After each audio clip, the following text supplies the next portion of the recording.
ఆకాశం క్రింద భూమికి పైన కోట్ల కోట్ల కొలది మానవ జాతి ఉంది. ఆయా మతాల వారు ఆయా సాంప్రదాయాలను పాటించేవారు. వారి వారి మత సిద్ధాంతాలకు తగినట్లుగా పండుగలు ఆచరించటం ప్రపంచ మానవాళికి ఇది ఆనవాయితీ. ఈ పండగలన్నిటిలో క్రిస్మస్ ఇది పండుగ నేను అనలేను, కానీ దానికి మించి ఈ క్రిస్మస్ ప్రపంచంలో ఎన్ని దేశాలు ఉన్నాయో ప్రతి దేశ ప్రజలు జరుపుకునే ఏకైక పండుగ ఈ క్రిస్మస్ పండుగ. ఈ దేశం అని లేదు, ఆ దేశం అని లేదు, ఈ దేశ ప్రజలని లేదు, ఆ దేశ ప్రజలని లేదు. ప్రపంచంలో ప్రతి దేశ ప్రజలు ఈ పండుగను జరుపుకోవటానికి దేవుడు కృప చూపించాడు. అసలు ఈ క్రిస్మస్లో ఉన్న ప్రత్యేకత ఏంటి? క్రిస్మస్ యొక్క ఔన్నత్యం ఏంటి? ప్రపంచ దేశాలను ఎంతగా ప్రభావితం చేస్తున్న ఈ క్రిస్మస్ దినం మనకు నేర్పుతున్నటువంటి దివ్యమైన పాఠం ఏంటి? రండి దేవుని యొక్క వాక్యాన్ని ధ్యానించుదాం. పరిశుద్ధ గ్రంథాన్ని తెచ్చిన వాళ్ళందరూ ఒకసారి గమనించండి. మత్తయి సువార్త 2వ అధ్యాయం 10వ వచనం 11వ వచనం నేను చదువుతాను. అవకాశం ఉన్న బిడ్డలందరూ నాతో కలిసి కొంచెం పెద్దగా చెప్పడానికి ప్రయత్నం చేయండి. వారు ఆ నక్షత్రమును చూచి అత్యానంద భరితులై ఇంటిలోనికి వచ్చి తల్లి అయిన మరియను ఆ శిశువును చూచి సాగిలపడి ఆయనను పూజించిరి. తమ పెట్టెలు విప్పి బంగారమును సాంబ్రాణిని బోళమును కానుకలుగా ఆయనకు సమర్పించిరి. ఈ పరిశుద్ధ వాక్యం ద్వారా దేవుడు మనందరితో మాట్లాడున్నట్లుగా చప్పలు కొడుతూ ప్రభు వారికి స్తోత్రాలు చెప్దాం. జ్ఞానులను గూర్చి రాయబడిన ఒక దివ్యమైన సందేశం. ఆ నక్షత్రాన్ని చూశారు, నక్షత్రం నడిపించిన మార్గం గుండా వచ్చారు. ఆ నక్షత్రం ఒక ఇంటి మీద నిలిచింది. ఆ ఇంటిలోనికి వచ్చి చూసినప్పుడు శిశువుగా ఉన్న యేసుక్రీస్తు వారిని కన్న తల్లి మరియ శిశువును మరియను చూశారు. బైబిల్లో రాయబడిన అద్భుతమైన మాట ఏంటంటే వారు సాగిలపడి ఆయనను పూజించిరి అని రాశారు. ఆయనను పూజించడానికి ఆయన తల మీద ఏం కిరీటం లేదు, ఆయనేం దేవునిగా ఆ స్థలంలో ఏం కనపట్టలేదు, లేక అప్పటికేదో మహిమలు చేసి ఆశ్చర్య కార్యాలు అద్భుత కార్యాలు చేసి ప్రజల చేత ఆయనేం దైవాంశ సంభూతుడిగా ఏం పిలువబట్టలేదు. తల్లి గర్భంలో నుంచి అప్పుడే పుట్టాడు, శిశువుగా ఉన్నాడు. ఆ శిశువును చూసి మరియను చూసి సాగిలపడి ఆయనను పూజించిరి అని రాస్తుంది. నాతో కలిసి ఈ మాట చెప్పండి. ఆయనను స్వరమెత్తాల. మీరు అలా స్వరం ఎత్తితే చలి కిలోమీటర్ దూరం బారిపోద్ది. మీ పక్కనే హీటర్ ఉన్నట్లుగా ఉంటుంది. హల్లెలూయా. నాతో కలిసి చెప్పండి. ఆయనను పూజించిరి. విచిత్రం చూడండి. ఈ జ్ఞానులు ముగ్గురిని చూశారు, నక్షత్రాన్ని చూశారు, నక్షత్రాన్ని పూజించలా. విచిత్రం. యేసు ప్రభు వారిని కన్న తల్లి మరియను చూశారు, మరియ తల్లిని వాళ్ళు పూజించలేదు. చూసింది ముగ్గురిని, ఆరాధించింది మాత్రం ఒక్కరినే. కారణం ఏంటో తెలుసా? ఈ సృష్టిలో ఎంతమంది ఉన్నా ఏవున్నా ఆరాధనకు యోగ్యుడు యేసుక్రీస్తు వారు ఒక్కరు మాత్రమే. ఆ సంగతి జ్ఞానులు ఎరిగారు. నేను ఇక్కడ ఒక మాట అంట, నక్షత్రాన్ని వాళ్ళు ఎందుకు పూజించలేదు? యేసు ప్రభువును కన్న తల్లి మరియను ఎందుకు వాళ్ళు పూజించలేదు? ఎందుకు వాళ్ళు పూజించలేదంటే వారు పూజకు అర్హులు కాదు గనుక, ఆరాధనకు అర్హులు కాదు గనుక.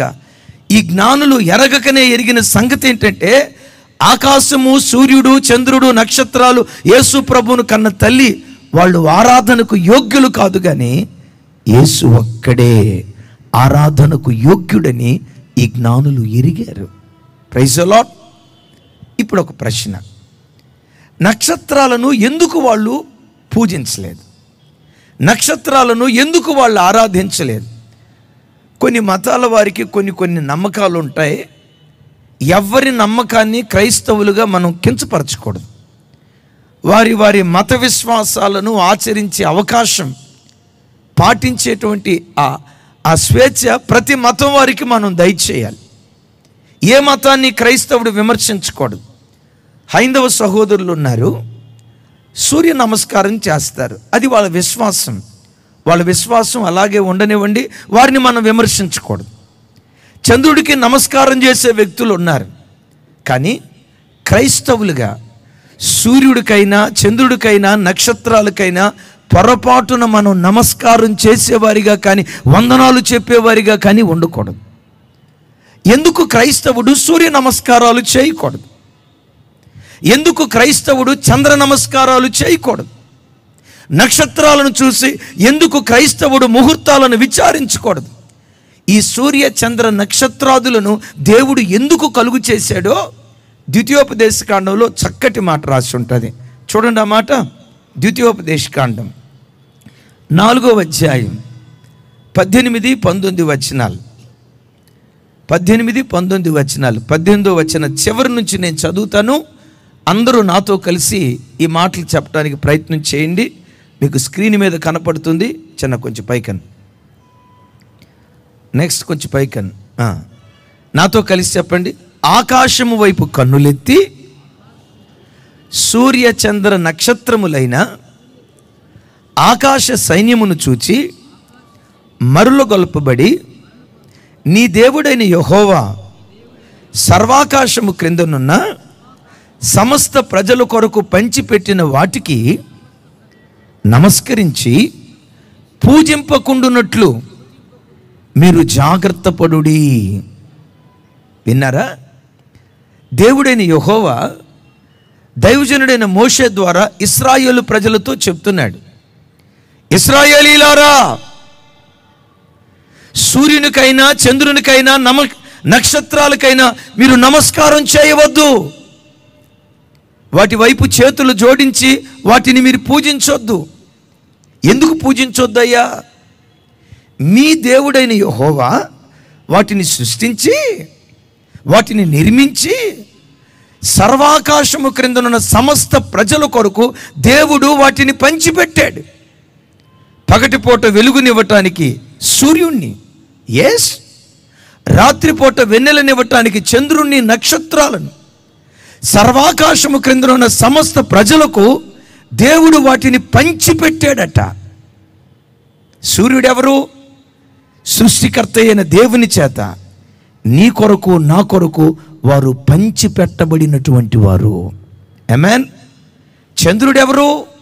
నీ కొరకు నా కొరకు, మన కొరకు మాత్రమే కాదు, సర్వాకాశము క్రిందనున్న సమస్త ప్రజల కొరకు వాళ్ళు పంచిపెట్టబడినటువంటి వారు. దైవజనమా, జ్ఞానం కలిగిన ఏ మనుషుడైనా పంచిపెట్టబడిన వాటిని అనుభవిస్తాడు. ఎవరు వాటిని పంచిపెట్టారో పంచిపెట్టిన వానిని ఆరాధన చేస్తారు. చప్పలు కొడితే యేసయ్యకు స్తోత్రాలు చెప్దాం. ఏం చెప్పాను? చప్పట్లు కొట్టమా నాన్న? అరే అది తెలిసిందా? కాదు. దానికి ముందు ఒక మాట అన్నాను కదా, జ్ఞానం కలిగిన ఏ మనిషి అయినా పంచిపెట్టబడిన వాటిని అనుభవిస్తాడు. ఎవరైతే వాటిని పంచిపెట్టారో పంచిపెట్టిన వానిని ఆరాధన చేస్తారు. ఎందుకు సూర్యుడిని మనం ఆరాధించకూడదు? చంద్రుణ్ణి ఎందుకు ఆరాధించకూడదు? వాటిని సృష్టించిన సృష్టికర్త నీ కొరకు నా కొరకు ఆయన పంచిపెట్టాడు గనుక పంచిపెట్టబడిన దాన్ని అనుభవిస్తూ పంచిపెట్టిన దేవునిని మనం ఆరాధన చేసేవారిగా ఉండాలి. ఇలా చెప్తే అర్థం కాదు, కానీ మన భాషలో చెప్తా. ఇలా చెప్పానంటే ఇక స్టాంప్ వేసినట్టుగా మీకు అర్థమైపోద్ది. ఇప్పుడు మీరు అందరూ సెమీ క్రిస్మస్ అని ఇక్కడ ప్రార్థనకు వచ్చారు. చాలామంది బిడ్డలు లైవ్లో కూడా చూస్తున్నారు. అనుకోండి, నేను అలా చేయట్లేదు, కానీ అనుకోండి ఈ ప్రార్థనకు వచ్చిన ఒక్కొక్కరికి తలో ₹1,00,00,000 పంచిపెట్టాను అనుకోండి. నేను ఎవరికి పంచిపెట్టట్లా. అనుకోండి ఒక మాట, ప్రార్థనకు వచ్చిన మీ అందరికీ తలో ₹1,00,00,000, తల్లి ఈ ₹1,00,00,000 తీసుకోమా, తల్లి ఈ ₹1,00,00,000 తీసుకోయ్యా, బ్రదర్ మిమ్మల్ని. తమ్ముడు ఎట్ట చూస్తున్నాడో తెలుసా? మాట అంటాం కాదు, ఇస్తే బాగుండయ్యా అని. ఆమేన్. ఇప్పుడు చూడండి, తలో ₹1,00,00,000 నేను పంచిపెట్టా. నేను పంచిపెడితే ఏం జరిగిద్దో తెలుసా? నేను పంచిపెట్టిన డబ్బుతో హైటెక్ సిటీ పక్కన అరెకరం పొలం, అరెకరం రాదేమో కదా, సరే 1/2 ఎకరం అనుకోండి, సరే 1/2 ఎకరం రాకపోతే రాకపోయింది, 3 బెడ్రూమ్ ఫ్లాట్ అని వస్తుంది కదా, ఆ ₹1,00,00,000తో 3 బెడ్రూమ్ ఫ్లాట్ కొనుక్కొని, గమనించండి, ఆ ₹1,00,00,000 ఇచ్చిన నన్ను జ్ఞాపకం చేసుకుంటా పదే పదే ఏమంటాడు తెలుసా? అయ్యా, ఆ పాస్టర్ గారు ఎవరో జీడిమెట్టల నుంచి మా మధ్యకు వచ్చాడయ్యా, మేమేదో సువార్త విందామని వెళ్తే ఒక్కొక్కరికి ₹1,00,00,000 ఇచ్చాడయ్యా, ఆయన చల్లగా ఉండునుగాక. ఏం వేడిగా ఉండొద్దా? ఆయన చల్లగా ఉండునుగాక, దేవుడు ఆయన 100 ఏళ్ళు దీవించునుగాక అని నేను పంచిపెట్టిన దాన్ని అనుభవిస్తా, పంచిపెట్టిన నన్ను ఘనపరచటం ప్రారంభిస్తారు. సూర్యుడెవరు? ఏ మత విశ్వాసాలను మనం కించపరచకూడదు. హైందవ సహోదరులు సూర్యుని పూజిస్తారు, మంచిదే, వాళ్ళ విశ్వాసం వాళ్ళది. కానీ క్రైస్తవ జనమ, యేసుక్రీస్తు రక్తముతో కడగబడిన క్రైస్తవుడు సృష్టిని పూజించకూడదు, సృష్టిని సృష్టించిన సృష్టికర్తను మాత్రమే పూజించేవారిగా ఉండాలి. సృష్టికర్తను పూజించేవాడు జ్ఞాని, సృష్టిని పూజించేవాడు ఫిల్ ఇన్ ద బ్లాంక్స్. ఆ ఖాళీ మీరే పూర్తి చేసుకోండి. అసలు ఈ సూర్యచంద్ర నక్షత్రాలను గూర్చి బైబిల్లో కీర్తనకర్త ఏమంటాడో తెలుసా? సూర్యచంద్ర నక్షత్రాదులను నీవే నిర్మించావు అంటాడు. సూర్యుని నిర్మించిన నిర్మాణకుడు నేను ప్రకటించే నా ఆరాధ్య దైవం ప్రభు అయిన యేసుక్రీస్తు వారు. సూర్యచంద్ర నక్షత్రాదులను నిర్మించిన నిర్మాణకుడు, సృష్టికర్త నేను ప్రకటించే యేసుక్రీస్తు ప్రభువారు. సూర్యుడికి చంద్రుడికి నక్షత్రాలకు ఈ సంగతి తెలిసి సూర్యచంద్ర నక్షత్రాదులు ఏం చేస్తా ఉన్నాయో నెహెమ్యా గ్రంథకర్త ఓ చక్కటి మాట అంటాడు. ఆ మాట మీరు వింటే ఫిదా అయిపోవలసిందే. ఆమెన్. నాతో కలిసి ఈ మాట చెప్పండి. నెహెమ్యా గ్రంథకర్త 9వ అధ్యాయం 6వ వచనంలో అంటాడు నాతో కలిసి, నీవే, సౌండ్ పెంచండి, నీవే అద్వితీయుడవైన యెహోవా, నీవే ఆకాశమును మహాకాశములను వాటి సైన్యమును భూమిని దానిలో ఉండు అంతటిని సముద్రములను వాటిలో ఉండునది అంతటిని సృజించి వాటన్నిటినీ కాపాడువాడవు. ఆ తర్వాత మాట అంటాడు, ఆకాశ సైన్యమంతయు నీకే నమస్కారము చేయుచున్నది. బా, చప్పట్లు కొడితే యేసయ్యకు స్తోత్రాలు చెప్దాం. అందుకని సర్వలోకము నీకు నమస్కరించే ఓ పాట ఉంటుంది కదా, నా వైపు చూడండి. ఇందాక ద్వితీయోపదేశ కాండంలో చదువుకున్నాం కదా వాయిద్యకారులు, ఇందాక ద్వితీయోపదేశ కాండంలో చదువుతున్నాం కదా, సూర్య చంద్ర నక్షత్రాదులట ఆకాశ సైన్యం. ఆకాశ సైన్యంగా పిలువబడుతున్న సూర్య చంద్ర నక్షత్రాదులు ఏం చేస్తా ఉన్నాయో నెహెమ్యా గ్రంథకర్త ఇక్కడ అంటాడు. ఆ మాట చూడండి ఒకసారి, చివరి మాట. ఆకాశ సైన్యమంతయు నీకే నమస్కారము చేయుచున్నవి. చప్పట్లు కొడుతూ దేవునికి స్తోత్రాలు చెప్దాం. ఆకాశ సైన్యం అంటే ఆ సైన్యంలో ఎవరెవరు ఉన్నారు? సూర్యుడు. అద్భుతం తెలుసా? సూర్యుడట ప్రతి దినం దేవుడైన యెహోవాకు నమస్కారం చేస్తున్నాడట. బా, నమస్కారం చేయింది నువ్వు అక్కడవే. దేవుని ఎదుట సాగిలిపడి ప్రార్థన చేయటం రాంది మనిషికే. సృష్టిని గూర్చి దేవుని వాక్యం అంటుంది, ఆకాశ సైన్యమంతయు, ఆకాశ సైన్యమంతయు నీకే. ఎవరికి? మనక. ఆకాశ సైన్యమంతయు నీకే నమస్కారము చేయుచున్నది. ఎవరు ఆకాశ సైన్యం? సూర్యుడు, ఎస్, చంద్రుడు, నక్షత్రాలు, ఆకాశంలో ఉన్న ప్రతి సృష్టి ప్రతి దినం దేవుడైన యెహోవాకు నమస్కారం చేస్తూ ఉన్నాయట. ఎందుకు అవి నమస్కారం చేస్తూ ఉన్నాయో తెలుసా? వాటికి తెలుసు వాటిని సృష్టించిన సృష్టికర్త దేవుడైన యెహోవానని. ఆమేన్. మన భారతదేశంలో ఒక దివ్యమైన సంస్కృతి ఉంది. దివ్యమైన సంస్కృతి ఏంటో తెలుసా? పిల్లలు తల్లిదండ్రుల దగ్గరికి వెళ్ళి పుట్టినరోజు కానీ ఏదైనా శుభకార్యం జరిగే రోజు కానీ పిల్లలు తల్లిదండ్రుల దగ్గరికి వెళ్ళి ఏం చేస్తారు? ఏమంత సీరియస్గా చూస్తున్నారండి? తల్లిదండ్రుల దగ్గరికి వెళ్ళి వాళ్ళ కాళ్ళకి నమస్కారం చేస్తారు. ఎందుకు నమస్కారం చేస్తారంటే, నన్ను కన్న తండ్రి ఈయన, నాకు జన్మనిచ్చిన తండ్రి ఈయన.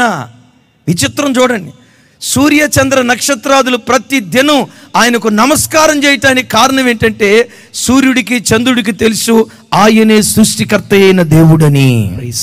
సమస్తము ఆయనకే నమస్కారం చేస్తూ ఉంది. అందుకని ఒక భక్తుడు ఒక చక్కటి పాట రాస్తాడు. ఏమని పాట పాడతాడో చూడండి. సర్వలోకము నీకు నమస్కరించి నిన్ను కొనియాడును, సర్వలోకము నీకు నమస్కరించి నిన్ను కొనియాడును,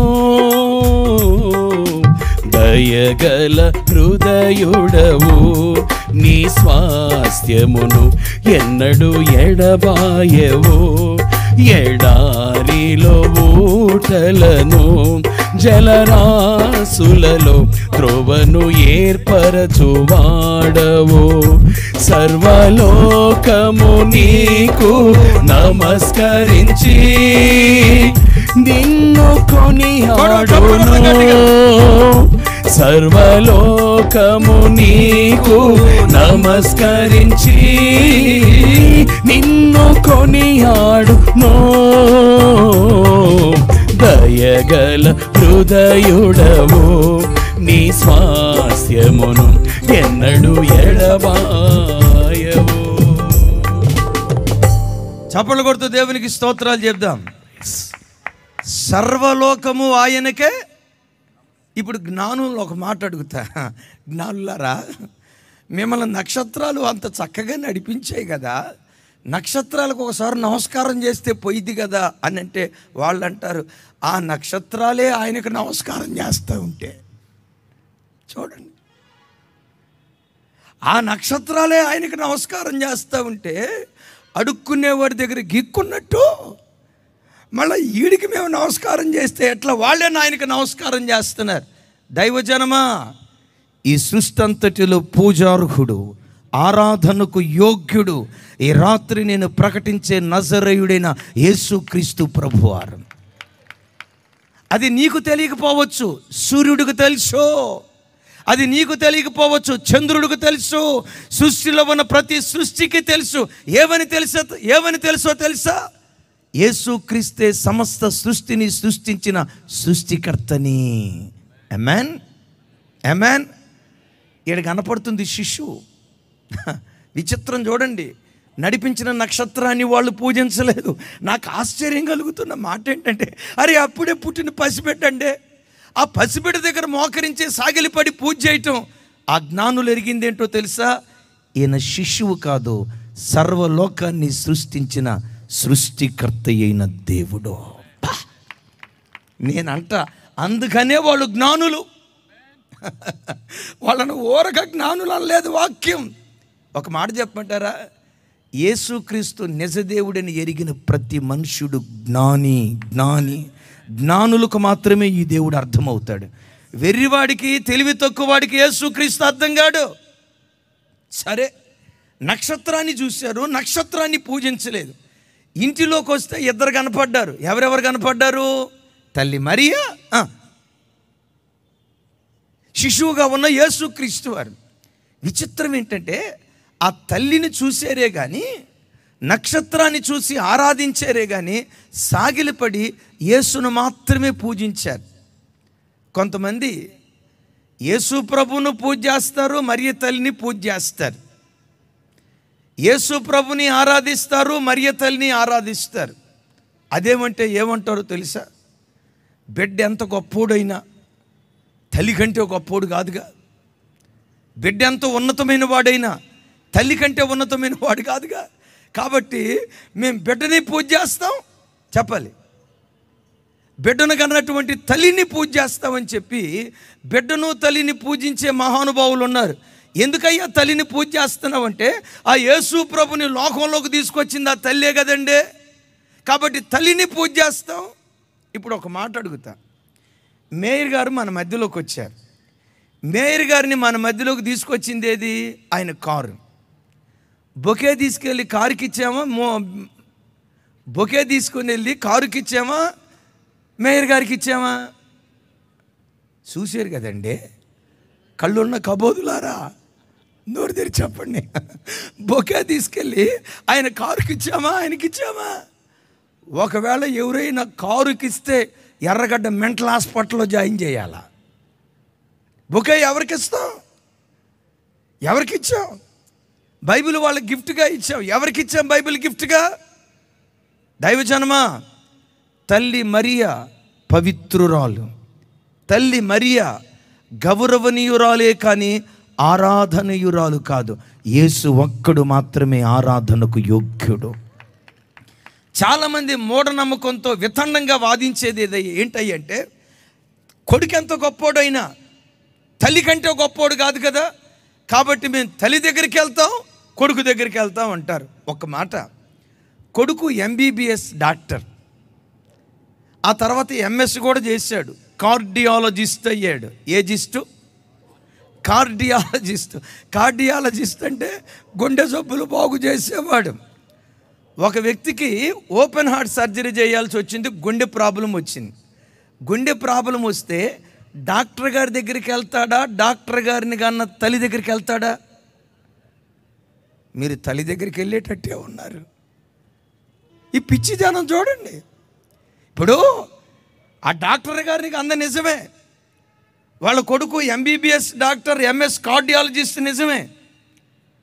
ఎంబీబీఎస్ ఎంఎస్ చదివినటువంటి డాక్టర్ గారి దగ్గరికి వెళ్తే చక్కగా థియేటర్ తీసుకెళ్ళి ఓపెన్ హార్ట్ సర్జరీ కత్తెరతో చేసి ఉన్నటువంటి వేస్ట్ అంతా తీసేసి చావలసిన వాడిని బ్రతికిస్తాడు.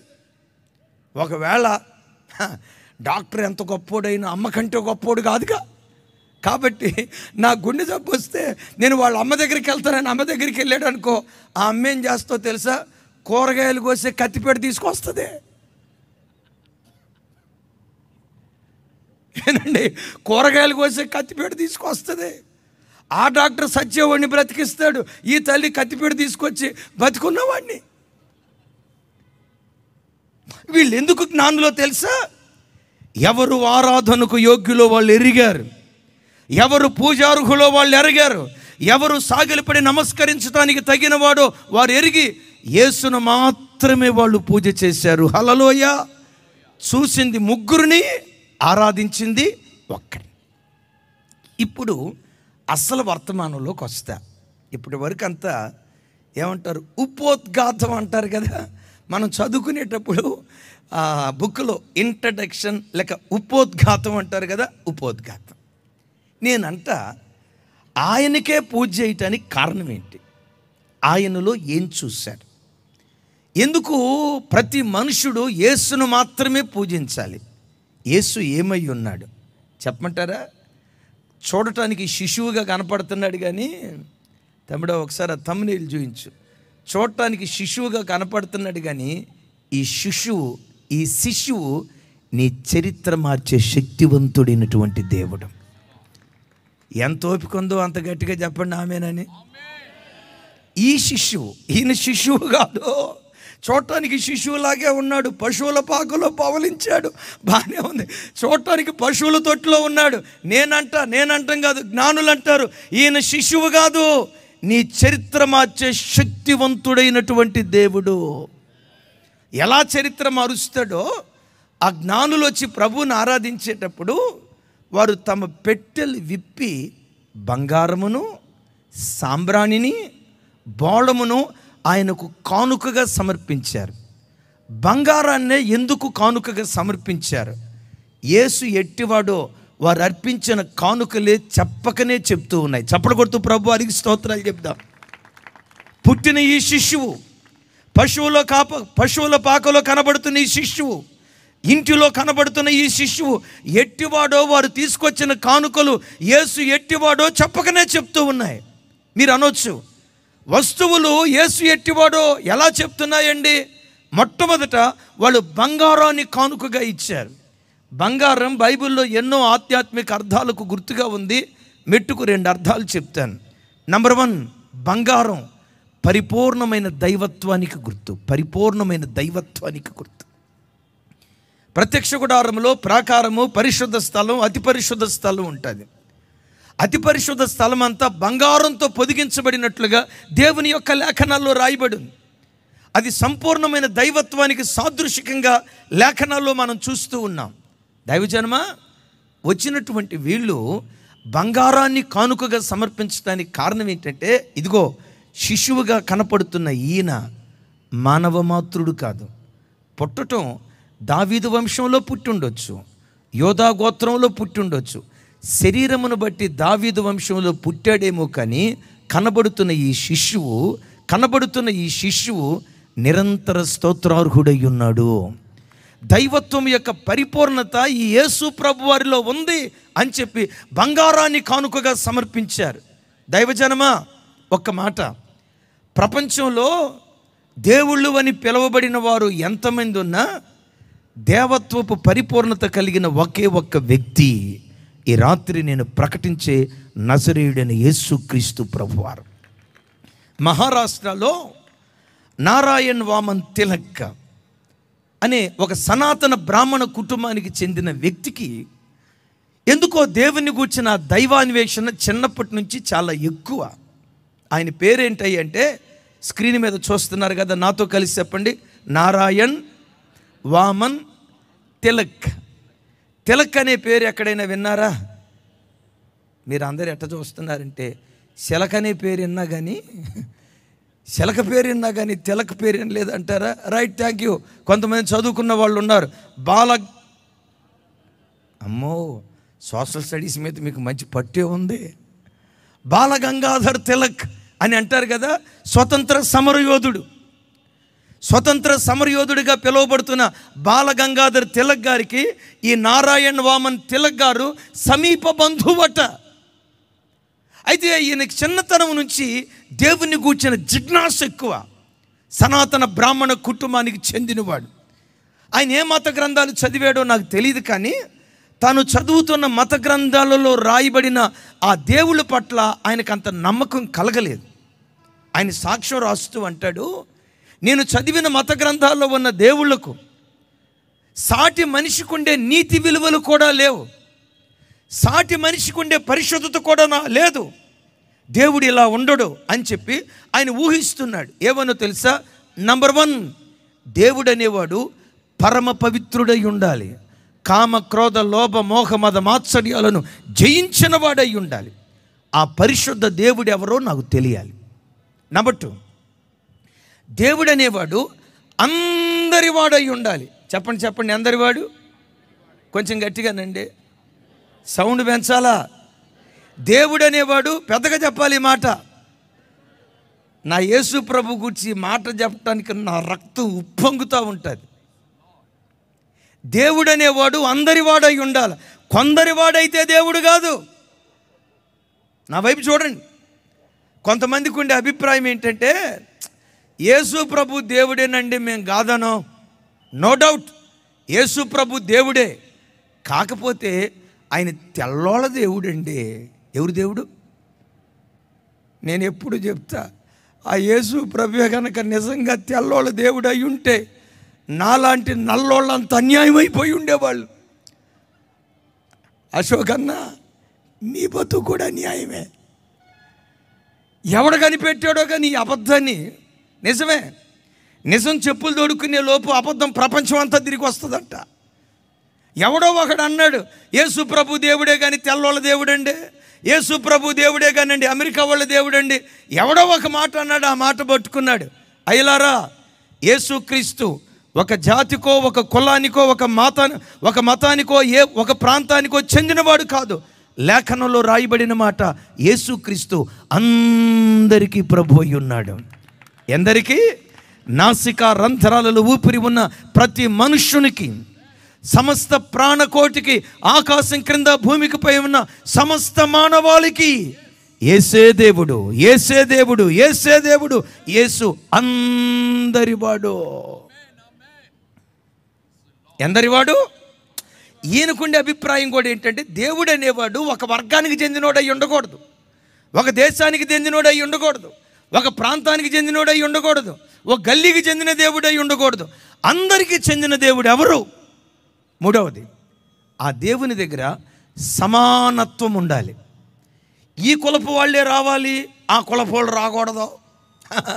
ఈ మతం వాళ్ళే రావాలి, ఆ మతం వాళ్ళు రాకూడదు. ఉన్నతమైన కులాల్లో రావాలి, ఈ తక్కువ కులాల్లో వస్తే దేవుడు అంటైపోతాడు, మరలా దేవుడిని పాలతో అడగాల్సి వస్తుంది, ఇదిగో వీళ్ళు రాకూడదు అని ఒక కులాన్ని ప్రక్కన పెట్టి మరో కులాన్ని చారదీసేవాడై ఉండకూడదు. దేవుడు అనేవాడు సమానత్వం కలిగిన వాడై ఉండాలి. ఆ దేవుడు ఎవరో నాకు తెలియాలి. 15 సంవత్సరం నుంచి దైవాన్వేషణతో, దైవిక చింతనతో ఆలోచిస్తున్నాడు. పూణే పట్టణానికి ట్రైన్లో ప్రయాణమై వెళ్తున్నాడు.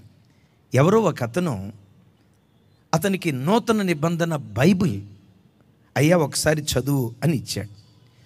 బైబిల్ అలా ఇచ్చాడో లేదో, ఆ మిషనరీ కళ్ళ ఎదుటే, ఒకసారి చూడండి, ఆ మిషనరీ కళ్ళ ఎదుటే బైబిల్ అట్లా గిరాటేసి ఇసిరి కొట్టి, వీళ్ళు తక్కువ కులాల దేవుడు, తెల్ల జాతీయుల దేవుడు, ఈ దేవుడు మాకు అవసరం లేదు, కళ్ళ ముందే బైబిల్ అట్లా ఇసిరేసేసాడటండి. ఈ మిషనరీ అన్నాడట, బాబు ఒక్కసారి ఆ బైబిల్లో ఏముందో చదువయ్యా, ఒకవేళ నచ్చకపోతే చదవకుండా అందులో ఏముందో తెలియకుండా నిష్కారణంగా, నిర్హేతుకంగా తిరస్కరించడం అది సంస్కారం అవుతుందా? ఎవరో చెప్పిన మాట విని ఎందుకు నువ్వు పట్టుకుంటావు?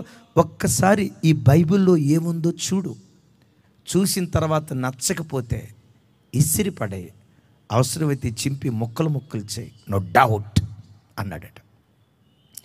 సరే, ఈయనంత సౌమ్యంగా చెప్తున్నాడు కదా అని ఆ పుస్తకం తీసుకొని వెళ్ళి ఇంట్లో పెట్టుకున్నాడు. 3-4 నెలల పాటు ఆ పుస్తకం వైపు చూడలేదు. కాస్త ఉద్యోగంలో ఖాళీ దొరికి కొన్ని రోజులు ఖాళీగా ఉండటాన్ని బట్టి అసలు ఈ బైబిల్లో ఏమి రాసిందో చదువుదామని చదవటం ప్రారంభించాడు. మత్తయి సువార్త నుండి ప్రారంభించి ప్రకటన గ్రంథం చదివి ముగించే లోపు యేసుక్రీస్తును స్వరక్షకునిగా అంగీకరించి మారు మనసు పొంది బాప్తిస్మం తీసేసుకున్నాడు. ఏ చేత్తో బైబిల్ గిరాటేశాడో అదే చేత్తో బైబిల్ పట్టుకొని తను పుట్టిన గడ్డకు, తల్లిదండ్రుల దగ్గరకు, భార్య దగ్గరికి వెళ్ళాడు.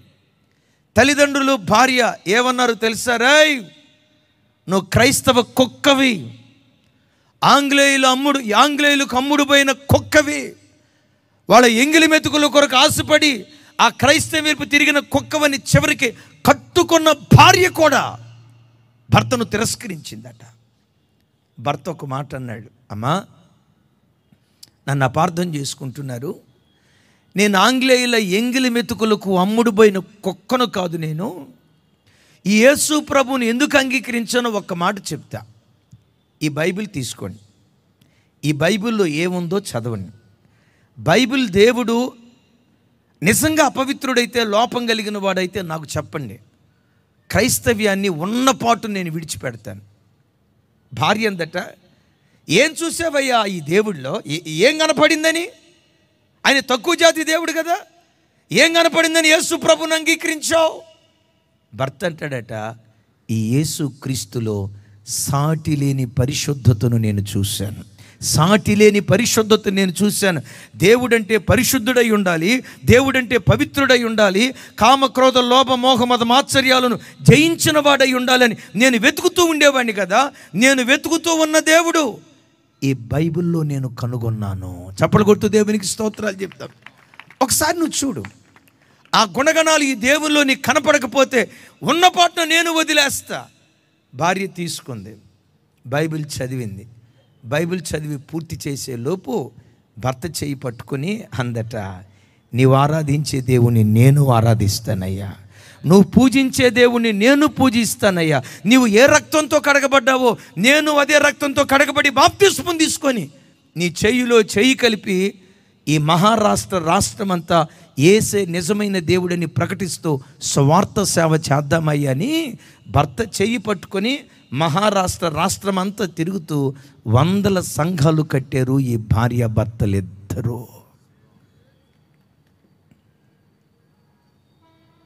ఎందుకో చెప్పమంటారా? దైవత్వపు పరిపూర్ణత యేసు క్రీస్తులో ఉంది. కొంచెం విఘ్నత కలిగిన మనుషులారా ఆలోచించండి. యేసుక్రీస్తును ఆరాధించే క్రైస్తవుల్లో నువ్వు లోపం చూడవచ్చు, యేసుక్రీస్తును పూజించే భక్తుడిలో నువ్వు లోపం చూడవచ్చు. నా యేసుక్రీస్తు పరిపూర్ణ సౌందర్యవంతుడు, ఏ లోపము లేని సౌందర్యం కలిగిన వాడు.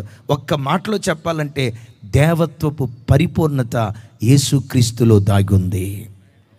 వీళ్ళు బంగారాన్ని కానుకగా సమర్పిస్తూ ఏమంటారో తెలుసా? ఇదిగో ప్రజలారా, ఈయన శిశువు కాదయ్యా, దేవత్వపు పరిపూర్ణత కలిగిన దేవుడు. అట్టి గొప్ప దేవుణ్ణి, మన దేవునిగా ఆరాధించే భాగ్యం దేవుడు మనకిచ్చినందుకు చప్పలు కొడుతూ మనసారా ప్రభు వారికి స్తోత్రాలు చెప్దాం. రెండవది, నా తట్టు చూడండి. రెండవది, బంగారం దేనికి గుర్తయి అంటే బంగారము లోహపు రాజు, లోహాలన్నిటికీ రాజు. భూమిలో చాలా లోహాలు ఉంటాయి, లోహాలు దొరుకుతాయి, ఖనిజ పదార్థాలు దొరుకుతాయి. ఇనుము, చెప్పండి, ఇనుము, అమ్మా ఆమ్లెట్టా, ఓహో రాగా, నాకు ఆమ్లెట్ అని పడింది. రైట్.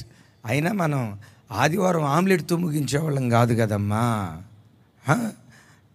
ఆమ్లెట్తో ముగించేవాళ్ళం కాదు కదా, దాని తల్లి దగ్గరికి వెళ్తాం.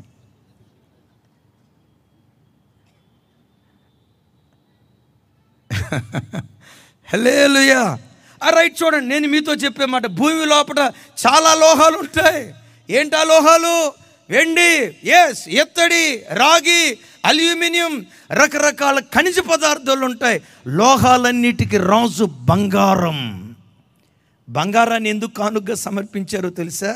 ఈయన శిశువు కాదయ్యా, రాజులకు రాజు. ఈయన శిశువు కాదయ్యా, ప్రభువులకు ప్రభు. ఈయన శిశువు కాదయ్యా, భూపతులందరికీ అధిపతి అయి ఉన్నాడు. శిశువు కాదు ఈయన, బాలుడు కాదు ఈయన. నీ చరిత్ర మార్చే చరిత్రకారుడు, నీ తలరాత మార్చే చిత్రకారుడు, నీ తలరాతను విప్లవాత్మకంగా మార్చగలిగే ఒక అద్భుతమైన శక్తి. బంగారాన్ని కానుకగా సమర్పించడానికి కారణం ఈయన రారాజు, రాజులకు రాజు. ఎలాంటి రాజు? బైబిల్లో నాకు భలే ఇష్టమైన మాట ఉంది ఒకటి. కీర్తనలో ఒక భక్తుడు అంటాడు, గుమ్మములారా మీ తలలు పైకెత్తుడి, పురాతనమైన తలుపులారా మిమ్మును మీరు లేవనెత్తుకొనుడి, మహిమగల రాజు ప్రవేశించినట్లు మిమ్మును మీరు లేవనెత్తుకొనుడి అంటాడు. ఎవరి రాజు? మహిమ కలిగిన రాజు. యేసుక్రీస్తు రాజులకు రాజు మాత్రమే కాదు. ఎలాంటి రాజు అంటే మహిమ కలిగిన రాజు. తన మహిమ ద్వారా ఉన్న వాటిని లేనట్లుగా చేయగలడు, లేని వాటిని ఉన్నట్లుగా చేయగలడు. ఆయన తన మహిమ ద్వారా పెంట కుప్పల మీద పడిపోయిన దీనుణ్ణి ఆకాశమంతా ఎత్తుకు లేవనెత్తగలడు. ఆయన తన మహిమ ద్వారా నీళ్లను ద్రాక్షారసంగా మార్చగలడు. ఆయన తన మహిమ ద్వారా ఎర్ర సముద్రాన్ని 2 పాయలుగా చేయగలడు. ఆయన తన మహిమ ద్వారా తనను ఆశ్రయించిన తన ప్రజల జీవితాల్లో ఎలాంటి భీకర కార్యాలైనా చేయగలిగిన మహిమ కలిగిన రాజు. చప్పట్లు కొడుతూ స్తోత్రాలు చెప్దాం.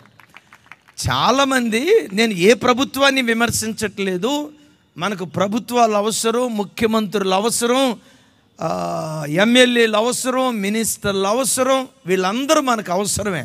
కానీ ఆయా ప్రభుత్వం వాళ్ళు ఎలక్షన్లో పోటీ చేసేటప్పుడు ఏమంటారో తెలుసా? మమ్మల్ని కనుక గెలిపిస్తే మీ తలరాత మార్చేస్తాం, స్వర్ణాంధ్రప్రదేశ్ చేస్తాం, బంగారు తెలంగాణ చేస్తాం అంటారు. ఒక 5 సంవత్సరాలు వాళ్ళు మొత్తానికి కాపురం చేసి, కాపురం కాదు ఏమంటారు తమ్ముడిది, రైట్ సారీ, ఒక 5 సంవత్సరాలు పరిపాలన చేసిన తర్వాత మనలాంటి విలేకరులు వచ్చి ఇట్రా ఇజ్రాయిల్ ఇట్రా, నువ్వు ఇట్రా. ఈయనే ముఖ్యమంత్రి అనుకోండి, అంత దాకేమి వెళ్ళొచ్చిన అనుకో. ఈ ప్రార్థన అంతా అయిపోయిన తర్వాత కిందకి దిగి నేనెవరినో తెలుసా అనుకో. ఈయన ఎలక్షన్లో పోటీ చేసేటప్పుడు ఏమంటాడో తెలుసా? స్వర్ణాంధ్రప్రదేశ్ చేస్తా, బంగారు తెలంగాణ చేస్తా, భారతదేశంలో ఒక్కొక్క భారతీయుడి అకౌంట్లో ఎంత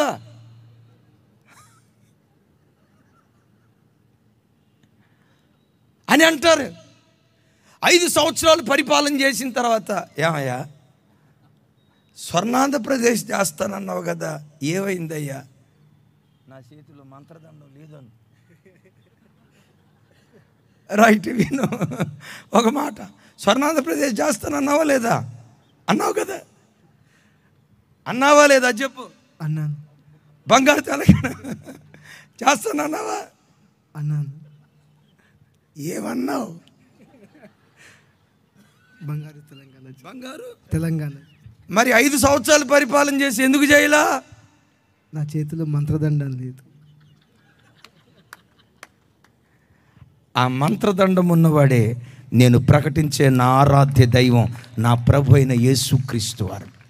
ఈ రాజును ఆశ్రయిస్తే, ఈ రాజు పాదాలు పట్టుకుంటే, నీవు తప్ప నా బ్రతుకుల్లో ఇంకొక దిక్కు లేదయ్యా. నిన్ను నమ్ముకుని బ్రతుకుతున్నవాడిని, నీ శరణు వచ్చానయ్యా, నీ నీడ కింద నేను బ్రతుకుతున్నానయ్యా. ప్రభువా నన్ను కనికరించువని ఈ మహిమ కలిగిన రారాజు పాదాల మీద నువ్వు పడితే, ఎక్కడ తలదించుకున్నావో అక్కడే నీ తల దేవుడు పైకెత్తటం ప్రారంభిస్తాడు. ఎక్కడ రొమ్ము నీ ముఖ్యమంత్రి పదవి అయిపోయింది పోయాక,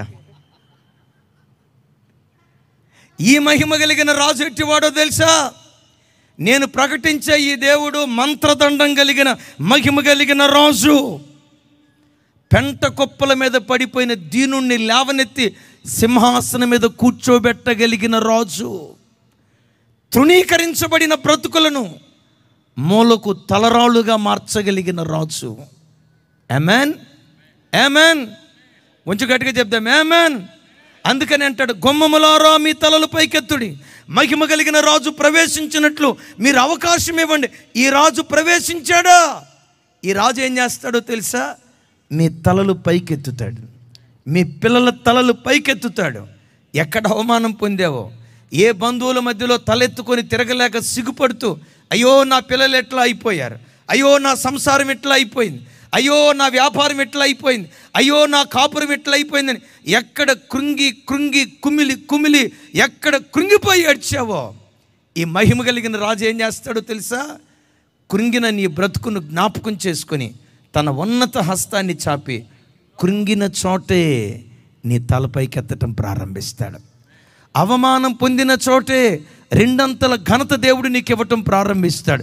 తృణీకరించబడి వెలివేయబడిన చోటే ఒక మహిమ కలిగిన పాత్రగా నా దేవుడు నిన్ను ఆశీర్వదించునుగాక.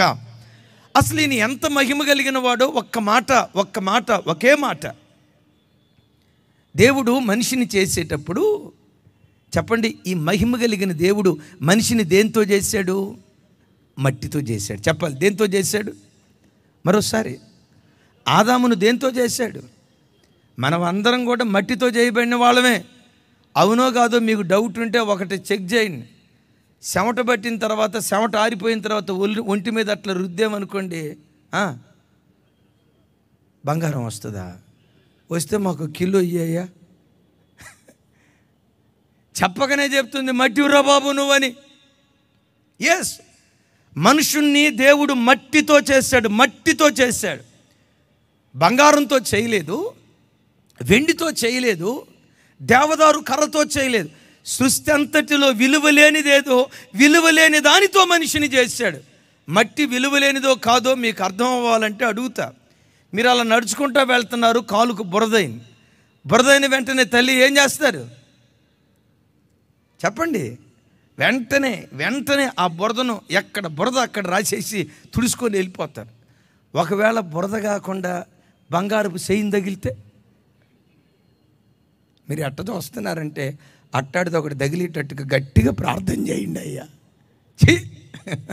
నా వైపు చూడండి. బంగారు గొలుసు తగిలితే ఇక తగలటం ఆలస్యం, బోల్టు సేను పరిగెత్తినట్టుగా పరిగెత్తుతాం. అద్భుతం, హానోకు మాయమైపోయినట్టుగా మాయమైపోతాం. విచిత్రం చూడండి, బంగారంతో మనిషిని చేయలేదు, వెండితో మనిషిని చేయలేదు, దేవదారు కర్రతో మనిషిని చేయలేదు. మనుషులందరి చేత నీచంగా ఎంచబడుతున్న నేల మట్టితో నరుణ్ణి చేశాడు. మరొక మాట, ఈ సృష్టిలో ఉన్న జీవరాశులన్నిటిలో అత్యంత మేధస్సు కలిగిన జీవరాశి ఏదో తెలుసా? మనిషి. అంగారగ్రహం మీదకి వెళ్ళగలుగుతున్నాడు, చంద్రగ్రహం మీదకి వెళ్ళాడు. ఇక్కడుండి ఫోన్ తీసుకొని డైల్ చేస్తే అమెరికాలో అరక్షణంలో హలో అంటున్నారు. ఎంత అద్భుతమైన టెక్నాలజీ. నేను ఇక్కడ నిలవబడితే అక్కడ కూడా కనపడుతున్నాను. ఇక్కడే కాదు, అమెరికా నుంచి కొంతమంది మనం లైవ్ చూస్తున్నారు, అమెరికాలో ఉన్న వాళ్ళు కూడా చూస్తున్నారు. న్యూజిలాండ్, అరే నేనంట హైదరాబాదులో ఇది ఉప్పలా తిప్పలా, ఉప్పలే కదా, ఉప్పలు చెంగిచెర్ల కదా, ఉప్పలు ఎక్కడ, ఉప్పల్లో చెంగిచెర్ల ఎక్కడ, ఇక్కడ మారుమూల ప్రాంతంలో ఈ స్థలంలో ఉండి వాక్యం ప్రకటిస్తూ ఉంటే న్యూజిలాండ్లో ఉన్న బిడ్డలు వాక్యం వింటున్నారు. ఈ టెక్నాలజీని కనిపెట్టిన మేధావి ఎవరు? మనిషే. ఈ మేధావిని దేవుడు దేనిలో నుంచి కలుగు చేశాడో తెలుసా? మట్టిలో నుంచి కలుగు చేశాడు. చీప్ మెటీరియల్లో నుండి చీఫెస్ట్ వ్యక్తిని దేవుడు కలుగు చేశాడు. చీప్ మెటీరియల్, అదే నేను ప్రకటించే నా దేవునిలో ఉన్న మహిమ. దైవజనమా, నా వైపు చూడండి. ఒకవేళ నువ్వు బ్రతుకుతున్న చోట, నువ్వు బ్రతుకుతున్న గ్రామాల్లో బంధువుల మధ్య ఒక బురదలాగా ప్రజలు నిన్ను తృణీకరిస్తున్నారా? నిన్ను చూసి, నీ పిల్లలను చూసి నీవెంతరా, నీ బ్రతుకెంత, నీ బిసాదెంత, నీ బ్రతికెంత అని నిన్ను గూర్చి అవమానకరంగా మాట్లాడుతూ ఎగతాళిగా తృణీకరిస్తున్నారా? ఈ మహిమ కలిగిన రాజు పాదాలు పట్టుకో. ఎక్కడ తృణీకరించబడ్డావో అక్కడే మూలకు తలరాయిగా నా దేవుడు మార్చగలడు. ఈ దేవుడు మహిమ కలిగిన రాజు. వీళ్ళు బంగారాన్ని కానుకగా సమర్పించడానికి కారణం ఏంటంటే, అయ్యా చూడండి, ఈయన శిశువు కాదు, చూడటానికి చిన్నపిల్లలాగే కనపడుతున్నాడు, నిజమే. చూడటానికి 3 మేకుల మీదే వేలాడుతున్నాడు. ఓ భక్తుడా విను, నీకోసమే ఈ మాట. 3 మేకుల మీద వేలాడుతున్నాడు, నిజమే. ఒంటి మీద పెద్ద ఖరీదైన వస్త్రాలు లేవు, నిజమే. తల మీద బంగారు కిరీటం లేదు, నిజమే. ముండ్ల కిరీటం కనపడుతుంది, నిజమే. చూడటానికి అలా కనపడుతున్నాడు. ఈయన శిశువు కాదు, నీ చరిత్ర మార్చే శక్తివంతుడైనటువంటి దేవుడు. అందుకని వాళ్ళు బంగారాన్ని కానుకగా సమర్పించారు. యేసయ్యకి మహిమ కలుగును గాక. బంగారం నంబర్ 1 యేసయ్య దైవత్వానికి ప్రతీక. నంబర్ 2, ఎస్, ఆయన రాజుల రాజని ఆ బంగారం చెప్పకనే చెప్తూ ఉంది.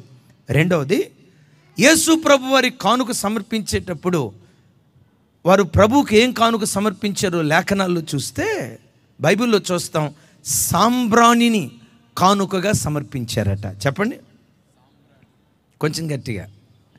సాంబ్రాణి అంటంతో మన చిన్నతనంలో రేడియోలో ఒక అడ్వర్టైజ్మెంట్ వచ్చేది, అంబికా దర్బారు బత్తి వారి అడ్వర్టైజ్మెంట్. భగవంతునికి భక్తునికి అనుసంధానమైనది అంబికా దర్బారు బత్తి. అంబికా దర్బారు భక్తుల్ని వాడండి అనేవాడు.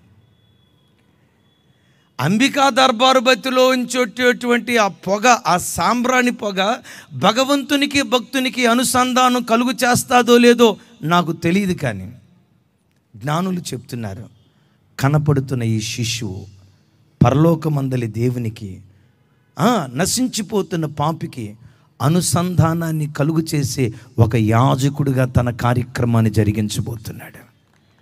Praise the lord. ఆదాము చేసిన పాపాన్ని బట్టి పరలోకమందలి దేవునికి మనుషునికి సంబంధాలు తెగిపోయాయి.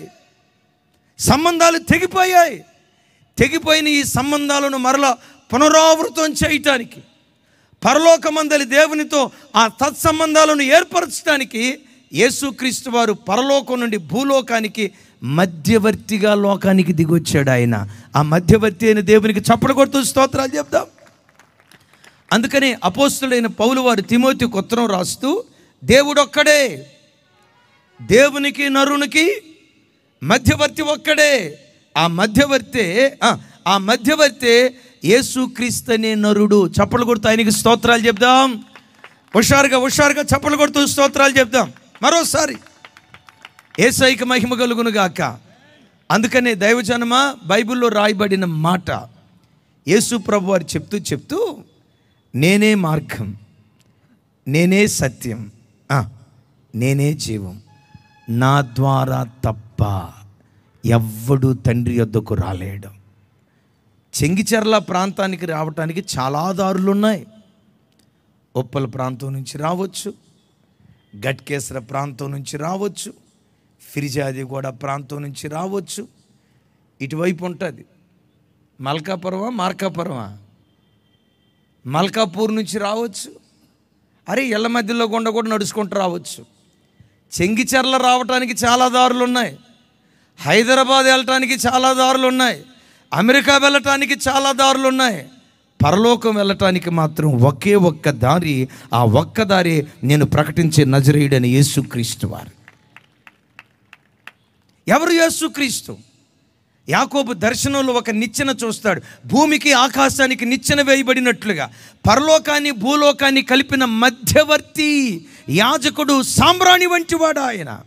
భగవంతుని భక్తుని అనుసంధానం చేసే ఆ సాంబ్రాణి ప్రభు అయిన యేసుక్రీస్తు వారు. ఆమేన్. కొంచెం గట్టిగా చెప్దాం ఆమేన్. సాంబ్రాణి యాజకత్వానికి గుర్తు అని చెప్పే కదా దైవజనమ. ఆయన యాజకుడు అవటం మాత్రమే కాదు, యేసయ్య ఆశ ఏంటో తెలుసా? యేసయ్య రక్తముతో కడగబడిన ప్రతి బిడ్డ రాజులైన యాజక సమూహంగా దేవుని సన్నిధిలో బ్రతకాలి. ఒక అద్భుతమైన మాట చెప్పమంటారా?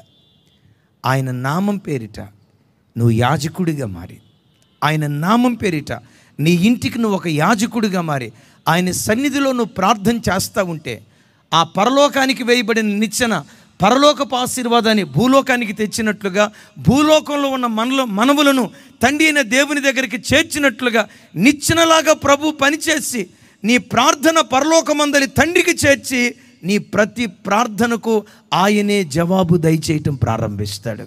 అందుకనే ఆయనను సాంబ్రాణి సమర్పించినట్లుగా లేఖనాల్లో చూస్తున్నాను. చప్పట్లు కొడుతూ స్తోత్రాలు చెప్దాం. దైవజనమా, ఒక్కసారి సాంబ్రాణిగా పిలువబడుతున్న యేసుక్రీస్తు దగ్గరకు వచ్చిన ప్రతి బిడ్డ తన బ్రతుకులో ప్రార్థనాపరుడుగా బ్రతకాలి. బైబిల్లో ఏమని రాస్తుందో తెలుసా? అడుగుడి మీకు ఇవ్వబడును, వెదకుడి మీకు దొరుకును, తట్టుడి మీకు తెరవబడును. మాట్లాడుతూ యాకోబు పత్రికలో భక్తుడు ఏమంటాడు తెలుసా? వారు దేవునిని అడుగనందున వారు ఏమీ పొందుకోలేకపోవచ్చున్నారు అని అంటాడు. దైవజనమా, నీ ప్రార్థన తండ్రి సన్నిధికి చేర్చే మధ్యవర్తి ఉన్నాడు, ప్రార్థన ఆలకించి ప్రతిఫలం ఇచ్చే దేవుడు ఉన్నాడు.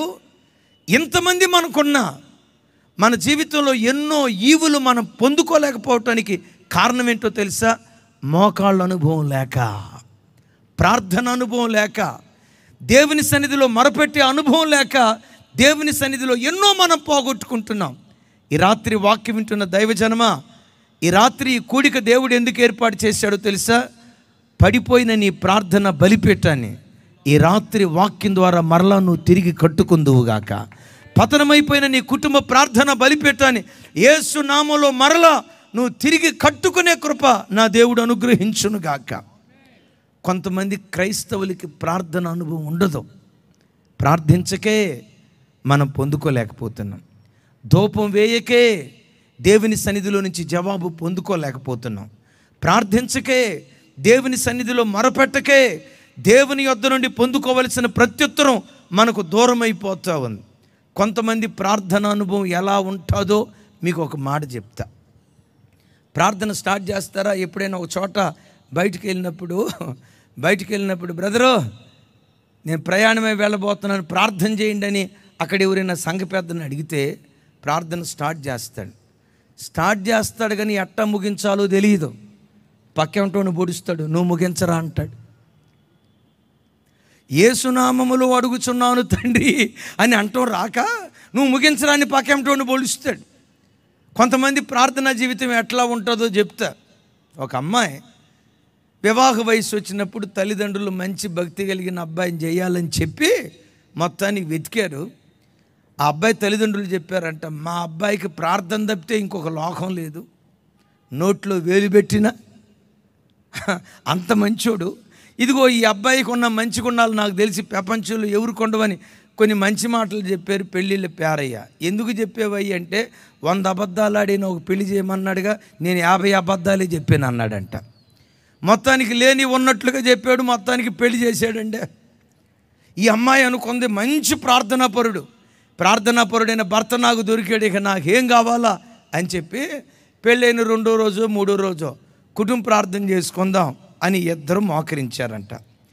అమ్మాయి ఏందట, ఏమండి భర్త కుటుంబానికి భార్యకు శిరస్సు కదా, మొట్టమొదటి ప్రార్థన మీరు చేయండి, ఆ తర్వాత నేను చేస్తాను అంటే మనోడు అన్నాడట, ఆర్టీసీ బస్సు ఎక్కితే బస్సు మీద ఏమైనా రాసి ఉంటుంది, స్త్రీలను గౌరవించటం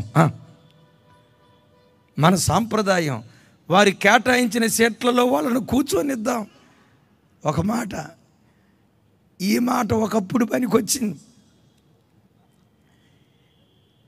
ఇప్పుడు ఆర్టీసీ టికెట్ స్త్రీలందరికీ ఫ్రీ అయిపోయిన తర్వాత ఇప్పుడు ఏం రాయాల్సి వస్తుందో తెలుసా, పురుషులను గౌరవించటం మన సాంప్రదాయం, వాళ్లకు కేటాయించిన సీట్లలో వాళ్ళనే కూర్చొనిద్దాం.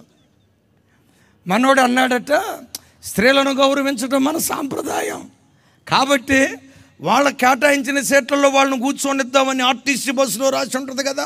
ఆర్టీసీ బస్సులోనే కాదు, మన ఇంట్లో ప్రార్థనలో కూడా మొదటి అవకాశం నీదే, నువ్వు ప్రార్థన చేయి అన్నాడంట. ఇక ఈ అమ్మాయి ప్రార్థన ఎత్తుకుంది, తండ్రి నీకు స్తోత్రం, నాకు మంచి భర్తనిచ్చేవయ్యా నీకు స్తోత్రం, మంచి కాపురాన్ని ఇచ్చేవయ్యా నీకు స్తోత్రం, అకులా ప్రిస్కిల్లలాగా నా కాపురాన్ని కాపాడు తండ్రి, నా భర్త అకులై ఉండాలి, నేను ప్రిస్కిల్లై ఉండాలి తండ్రి, మా కుటుంబాన్ని ఇలా ఆశీర్వదించు అని చెప్పి ముగింపులో యేసునామములో అడుగుచున్నాను తండ్రి అందంట.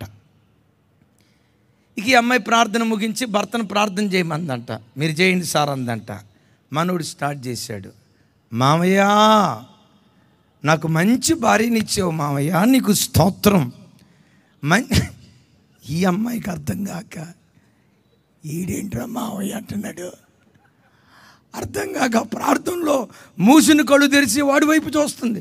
వీడు సీరియస్గా, మామయ్య ఎంత మంచిగా పెంచావు మామయ్య నీ కూతురుని, చాలామంది ఆడపిల్లలను చూశాను కానీ మామయ్య నీ కూతురు లాంటి కూతురు ప్రపంచంలో ఎక్కడా లేదు మామయ్య, మామయ్య నీకు స్తోత్రం మామయ్య, ఎంత మంచి కూతురు నాకు భార్యగా ఇచ్చావు కదా మామయ్య. ఒకటి మరిచిపోవద్దు, నీ కూతురు ప్రిస్కిల్లా అయితే నేను అకులా కావాల మామయ్య, మా దాంపత్యాన్ని అంతకంతకు ఆశీర్వదించు మామయ్య అని చెప్పి ముగింపులో అంటాడంట, యేసు నామములో అడుగుచున్నాను మామయ్య అన్నాడంట.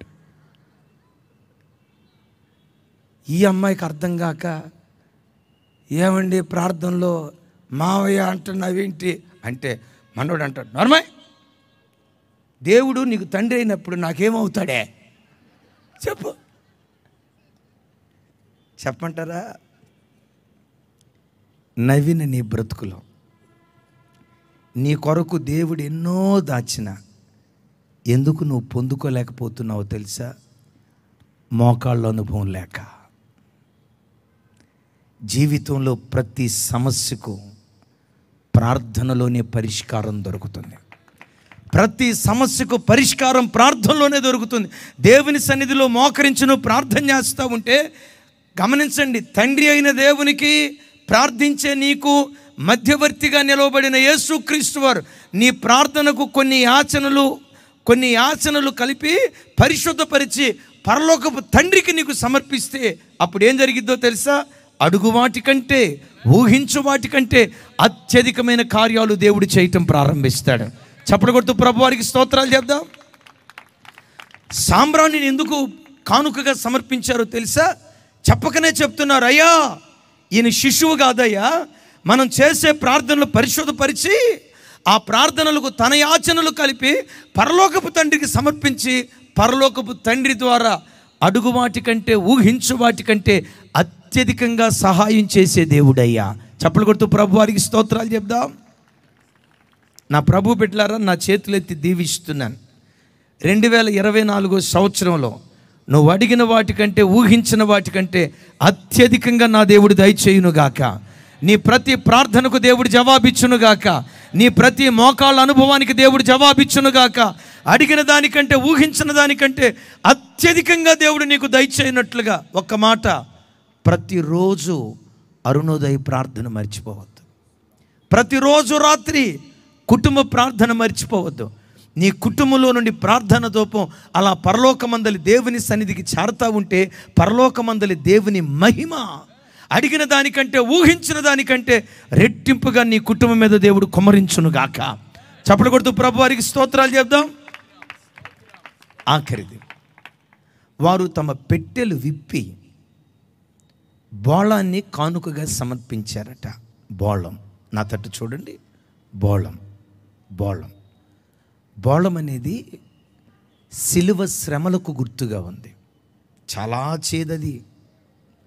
చిరిచేదు అంటారు కదా, చిరిచేదు అంటారు కదా. ఈ బోళం భయంకరమైన చేదుగా ఉంటుంది, తట్టుకోలేం. చేదుగా ఉన్న బోళాన్ని శిశువుగా ఉన్న యేసుక్రీస్తుకు ఎందుకు సమర్పించారో తెలుసా? జ్ఞానులు చెప్పకనే చెప్తున్నారు. అయ్యా, కనపడుతున్న ఈ శిశువు లోకములో మనుషులందరి పాపమనే చేదును త్రాగి మానవాళి పాపానికి ప్రాయశ్చిత్తం కలుగు చేసే ఒక మహనీయుడిగా ఆయన నిలవబడబోతున్నాడయ్యా. శిశువుగా కనపడుతున్నాడు, నిజమే. మరి ఈ శిశువుకి బోళాన్ని ఎందుకు కానుకగా సమర్పించావు? అది చేదు కదా. మనుషుడందరూ పాపము చేసి పాపము ద్వారా చేదును అనుభవిస్తున్నారు. పాపాన్ని చేదుతో ఎందుకు వాక్యం పోలుస్తుందో తెలుసా? పాపం ఒకడి బ్రతుకును శాపగ్రస్తం చేస్తుంది. నెంబర్ 2, పాపం ఒకడిని మరణానికి అప్పగిస్తుంది. అంత మాత్రమే కాదు సుమి, పాపం ఒకడిని నరకాగ్నికి తీసుకొని వెళ్తుంది.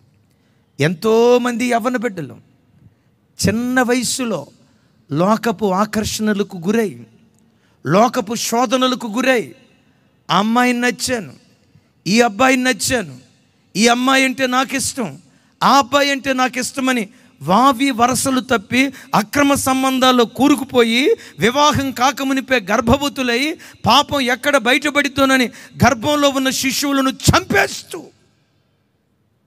నరహంతకులుగా మారిపోతున్నారు. ఈ పాపమనే చేదు భవిష్యత్తులో వాళ్ళ జీవితాన్ని ఎట్లా నాశనాన్ని చేస్తుందో ప్రజలకు తెలియట్లా. లోకం ఐలారా వినండి. ఒకవైపు దేవుడు నిలవబడ్డాడు, మరొక వైపు లోకం నిలవబడింది. ఒకవైపు పరలోకం నిలవబడింది, మరొక వైపు పాతాళం నిలవబడింది. ఒకవైపు పవిత్రత నిలవబడింది, ఇంకొక వైపు అపవిత్రత నిలవబడింది. ఒక మాట చెప్పమంటారా? మనుషుడు సహజంగా దేనికి ఆకర్షితుడవుతాడంటే పాపానికే ఆకర్షితుడవుతాడు. ఒక మాట చెప్తా. ఇక్కడ కాకరకాయలు ఫ్రై వేలాడదీశాం.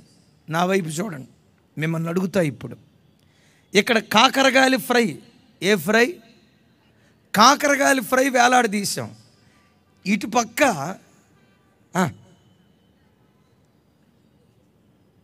చెప్పండి, ఇటు ప్రక్క చికెన్ ఫ్రై వేలాడదీశాం.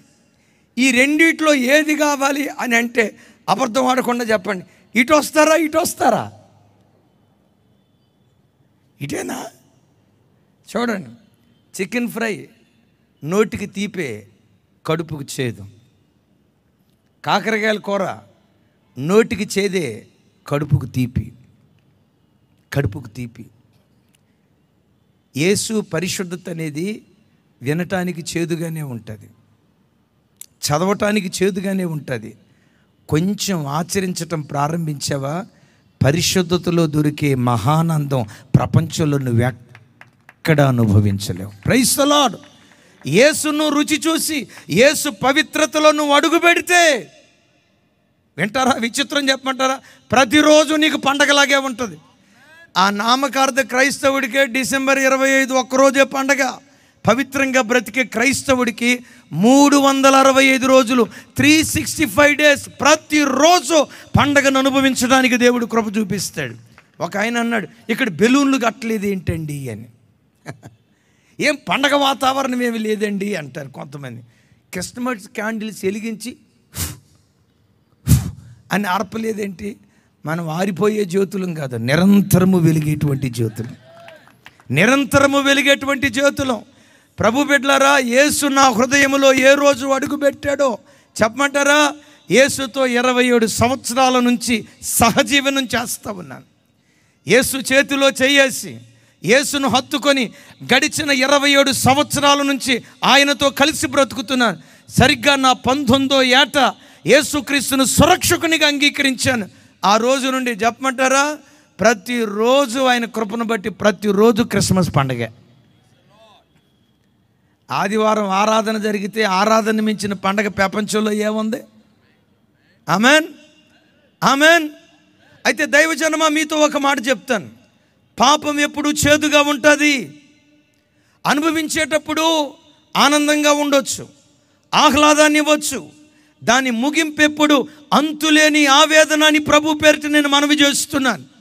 దైవజనమా, ఎంతోమంది ప్రజలు వాళ్ళ బ్రతుకులో కన్నీళ్లు అన్నపానాలు అవటానికి కారణం ఏంటో తెలుసా? అయ్యో మా బ్రతుకు ఎలా అయిపోయింది, అయ్యో మా సంసారం ఎలా అయిపోయిందని ఏడుస్తూ కొన్ని బ్రతుకులు అంగలార్పుతో మిగిలిపోవటానికి కారణం ఏంటంటే పాపం, పాపం, పాపం. ఈ వాక్యం వింటున్న యవ్వన బిడ్డలారా, మీలో ఎవరైనా సెల్ ఫోన్లో అశ్లీలమైన బూతు బొమ్మలకు అలవాటు పడి, ఫోర్నోగ్రఫీకి అలవాటు పడి చెడుతనానికి బానిసలుగా మిగిలిపోయారేమో. సుమి, అది బోళం లాంటిది. సుమి, అది చేదు లాంటిది. ఈ వాక్యం వింటున్న మీలో ఎవరైనా భార్య ఉండగా అక్రమ సంబంధానికి వెళ్ళిన వారు, భర్త ఉండగా అక్రమ సంబంధానికి వెళ్ళిన వారు, వివాహం కాకుండానే దారి తప్పి అక్రమ కార్యానికి వెళ్ళేవారు ఎవరైనా ఉంటే, హైలరా, పాపం చేదయ్యా, బ్రతుకుని శాపగ్రస్తం చేస్తుందయ్యా, మరణానికి అప్పగిస్తుందయ్యా, అంతటితో నిన్ను వదిలిపెట్టదు, చనిపోయిన తర్వాత నీ నరకానికి ఈడ్చుకొని వెళ్తుంది. దేవుని వాక్యం చెప్తున్న మాట. ఓసారి ఓ పేద మందిరంలో వాక్యం చెప్పడానికి వెళ్ళాను. కొంచెం వృద్ధాప్యంలో 70-65 సంవత్సరాల వయసు కలిగిన భార్య భర్తలు మానసిక రోగంతో బాధపడుతూ ఆ చర్చిలో ఉన్నారు. వాళ్ళని చూడటంతో నాకు అనిపించింది, వాళ్ళు ఉన్నతమైన విద్యావేత్తలని, మంచి సంపన్న స్థితిలో ఉన్న వాళ్ళని నాకు అర్థమైపోయింది. వాళ్ళని చూసి పాస్టర్ గారిని అడిగాను, ఏంటయ్యా వీళ్ళ పరిస్థితి? అయ్యా, ఈయన పలానా ప్రాంతంలో జాయింట్ కలెక్టర్గా ఒకప్పుడు ఉద్యోగం చేసేవాడు, భార్య కూడా గజిటెడ్ ఆఫీసరే, ఒక్కగానొక్క కుమార్తె చనిపోయిందయ్యా. చనిపోయిన తర్వాత మానసిక రోగులై బంధువులందరూ వెలివేస్తే మందిరంలో వాళ్ళ ఆశ్రయాన్ని పొందుకుంటున్నారయ్యా అని ఆ జాయింట్ కలెక్టర్ను గురించి, గజిటెడ్ ఆఫీసర్ను గురించి చెప్పాడు. వాళ్ళని చూడటంతో పుట్టెడు దుఃఖం అయిపోయింది. ఇక కొడుకు కూతురు పిల్లలు ఎవరూ లేరట. చర్చిలో మానసిక రోగులుగా అక్కడ తలదాచుకుంటూ బ్రతుకుతున్నారు. నాకెందుకో కాస్త బ్యాక్గ్రౌండ్ తెలుసుకోవాలని అనిపించి, పాస్టర్ గారు, అసలు వీళ్ళు ఈ స్థలానికి రావటానికి కారణం ఏంటి? ఒక్కగానొక కుమార్తె అన్నారు కదా, ఏం జరిగింది? వీళ్ళు మంచి దైవభక్తి కలిగిన వాళ్ళు, అది ఏ భక్తి అయినా మంచి దైవభక్తి కలిగిన వాళ్ళు, ఒక్కగానొక కూతురు. ఆ తర్వాత గర్భ సంబంధమైన కొన్ని బలహీనతలు కలిగితే భార్యకి ప్రయత్నం చేస్తే మరొక సంతానం కలిగిద్ది, చాలే ఒక కుమార్తె, ఈ ఒక్క కుమార్తెని మంచిగా చదివించుకొని ప్రయోజకురాలుగా మార్చుకుందాం అని చెప్పి రెండవ ప్రెగ్నెన్సీకి వెళ్లకుండా ఉన్న ఆ కుమార్తెని చక్కగా పెంచుకుంటున్నారు. ఆ కుమార్తె కూడా చాలా మంచిది, 10వ తరగతి, school first, intermediate, college first, బెంగళూరులో ఎంబీబీఎస్లో జాయిన్ అయింది. ఎంబీబీఎస్ చదువుతున్నప్పుడు సెకండ్ ఇయర్ వరకు క్లాస్లో టాప్ మోస్ట్ ర్యాంకులో ఉండేది. థర్డ్ ఇయర్కి వెళ్ళిన తర్వాత ఒకనొక రోజు తల్లిదండ్రులకు ఫోన్ చేసింది. ఏంటమ్మా, ఏంటి ఏడుస్తుంది కూతురు? Mummy mummy. అలా 5-6 నెలలు గడిచిన తర్వాత ఒకరోజు గావురమంటూ గగ్గోలు పెడుతూ ఏడుస్తుంది. అమ్మా ఏమైందిరా? మమ్మీ నేను ఒకటి చేతిలో మోసపోయాను మమ్మీ. వాడు నా జీవితాన్ని నిలువున నాశనం చేసాడు మమ్మీ. నాశనం చేయటం మాత్రమే కాదు, ఇప్పుడు నేను 4వ నెల గర్భవతిని మమ్మీ, 4వ నెల గర్భవతిని.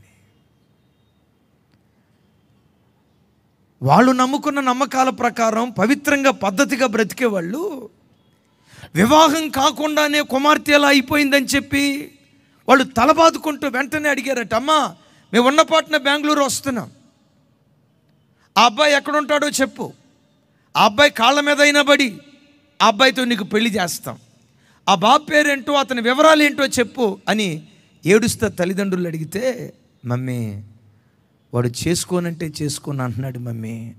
గతంలో ఈ ప్రాంతంలో ఉండేవాడు, ఇప్పుడు ఇక్కడి నుంచి ఎటో వెళ్ళిపోయాడు మమ్మీ. నేను గర్భవతి అని తెలిసిన నాటి నుండి 3 నెలల నుంచి నాకు అతను కనపట్లేదు మమ్మీ, నిలువున మోసపోయాను.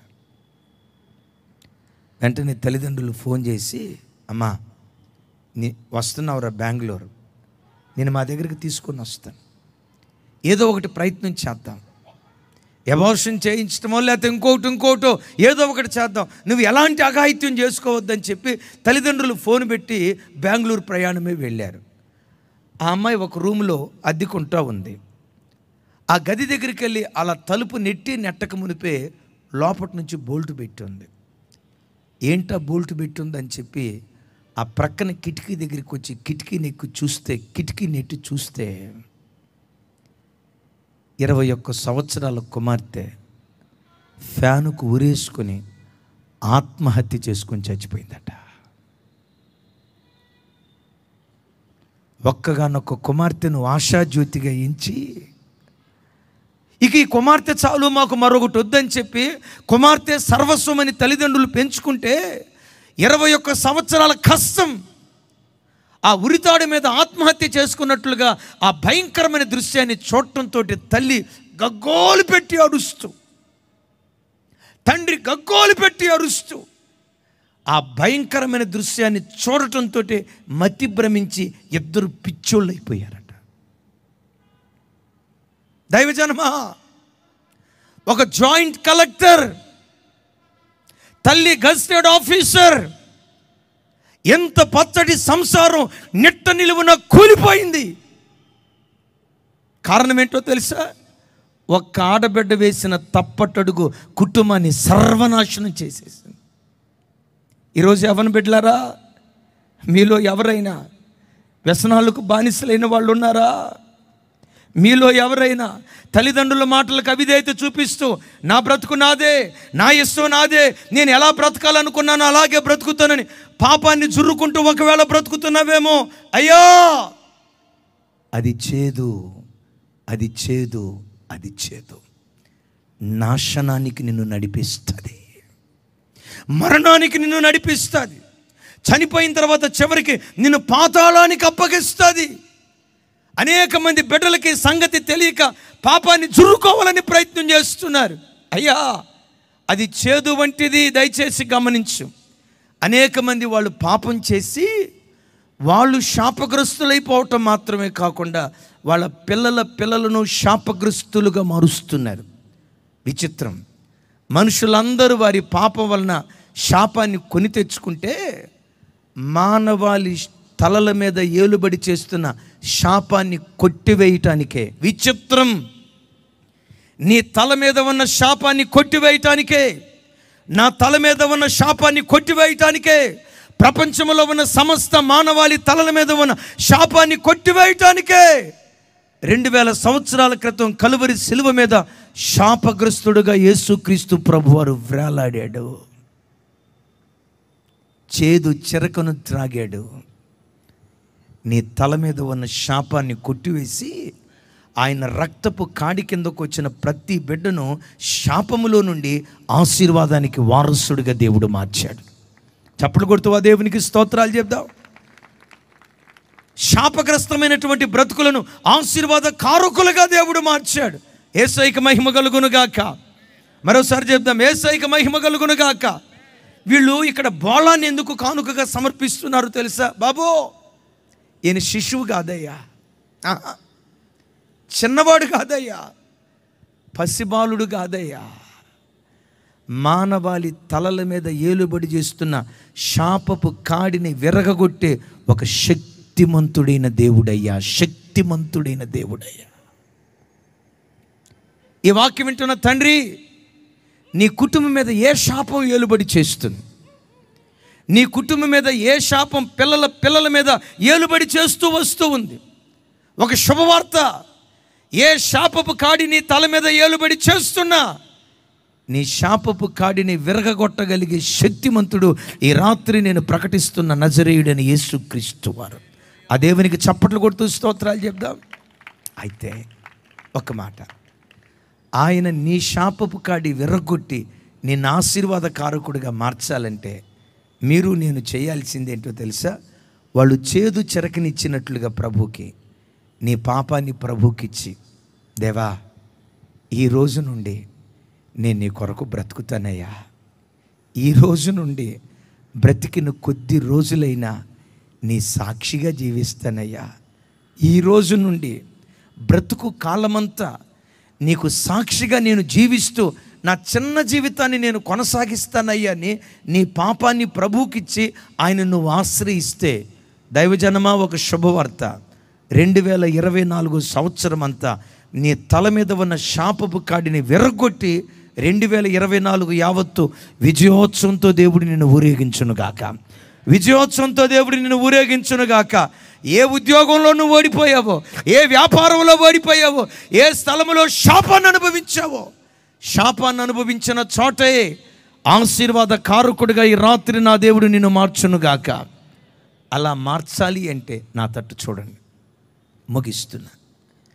వీళ్ళు బంగారాన్ని, సాంబ్రాణిని, బోళాన్ని కానుకగా సమర్పించారు.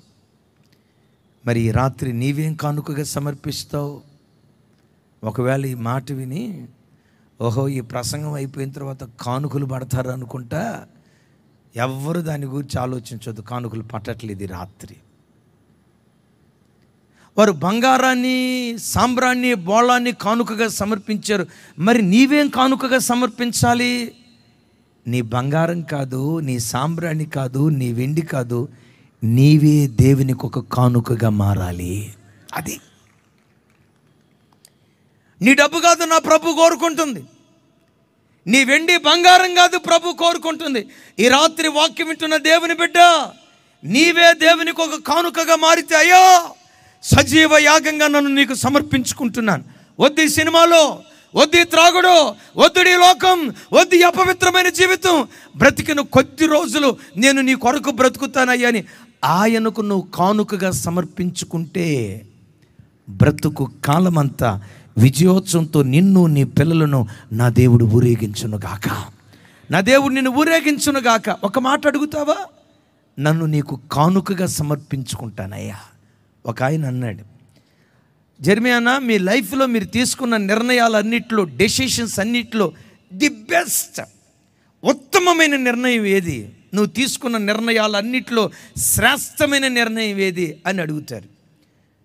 పాలిటెక్నిక్ చదవటం బెస్ట్ డెసిషనా, లేకపోతే ఇంజనీరింగ్ చదవటం బెస్ట్ డెసిషనా, పలానా కంపెనీలో ఉద్యోగం చేశారంట కదా అందులో ఉద్యోగం చేయటం బెస్ట్ డెసిషనా, లేకపోతే సేవకు రావటం బెస్ట్ డెసిషనా?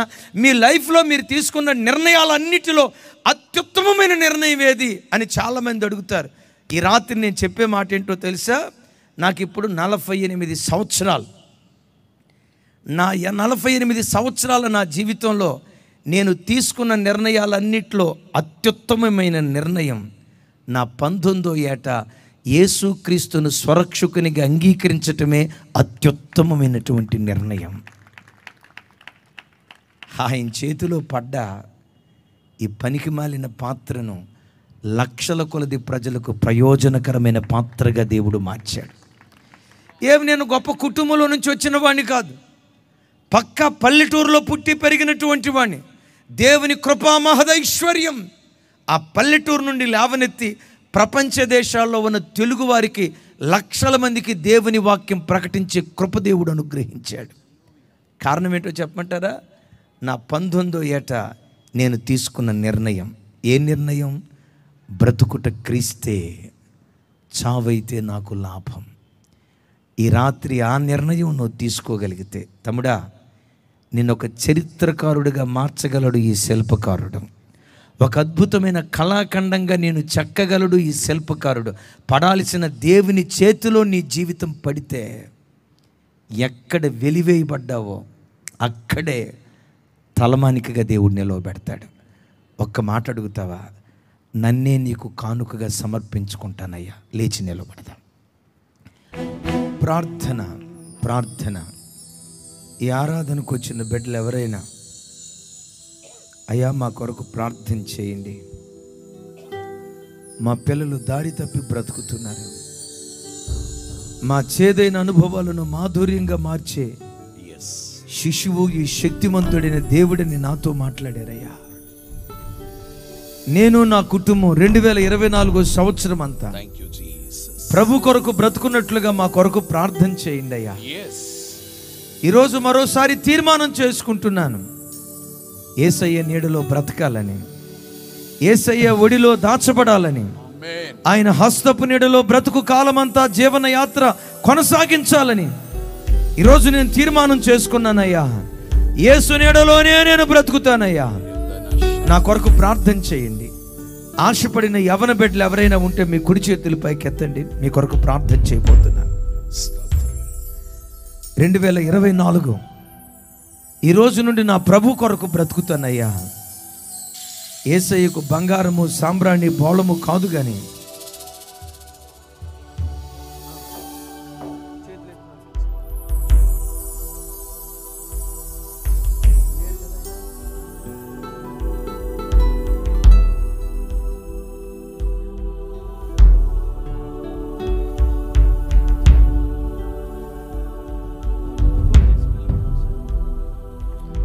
ఒక క్షణం ప్రత్యేకంగా యవ్వన బిడ్డలు ఎవరైనా, అయ్యా నేను ప్రభు కొరకు బ్రతకాలనుకుంటున్నా, నా యవ్వన జీవితం ప్రభుకు పానార్పణంగా పోయబడాలని నేను ఆశపడుతున్నా, నా కుటుంబం కొరకు ప్రార్థన చేయండి అయ్యా, నా భవిష్యత్తు కొరకు ప్రార్థన చేయండి. ఆశపడిన బిడ్డలు ఎవరైనా ఉంటే మీ కుడి చేతుల పైకెత్తి ప్రభు వైపు చూపించండి. మీ కొరకు ప్రార్థన చేయబోతా ఉన్నాం. మీ కొరకు ప్రార్థన చేయబోతా ఉన్నాం. నిశ్చయంగా మీ దుఃఖ దినాలు దేవుడు సమాప్తం చేయునుగాక. మీ దుఃఖ దినాలు దేవుడు సమాప్తం చేయునుగాక. మీ దుఃఖ దినాలు దేవుడు సమాప్తం చేయునుగాక. మీ ప్రార్థన అవసరతలు ఏవైనా ఉంటే మీ కుడి చేతుల పైకెత్తి ప్రభు వైపు చూపిస్తూ ఉంటే వాలంటీర్స్ మీ దగ్గరికి వస్తారు. మీకు ప్రేయర్ రిక్వెస్ట్ ఫామ్ ఇస్తారు. ఆ ప్రేయర్ రిక్వెస్ట్ ఫామ్ మీద మీ ప్రార్థన అవసరత ఏదైనా ఉంటే మాకు రాసివ్వండి. తప్పక మీ కొరకు మేము ప్రార్థన చేస్తామని ప్రభు పేరిట తెలియజేస్తూ, చేతులెత్తిన బిడ్డల కొరకు ప్రార్థన చేయబోతుండగా అలాగే కళ్ళు మూసుకొని ఆయన మహిమలు 2024లో నేను చూడాలయ్యా. రాజుల రాజుగా దేవుడు నా బ్రతుకులో ప్రత్యక్షం కావాలయ్యా. నా కొరకు ప్రార్థన చేయండి. చేతులెత్తిన బిడ్డల కొరకు దైవజనులు ప్రార్థన చేయబోతున్నారు. ప్రార్థన.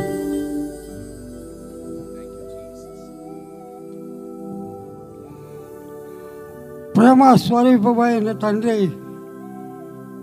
సర్వలోకానికి కలగబో శుభవర్తమానము దేవదూత ద్వారా తెలియజేసి, ఆ ప్రభువా, ఈ క్రిస్మస్ పండుగ సందర్భంగా వచ్చిన అందరినీ మీ చేతులు పెడుతూ ఉన్నాం.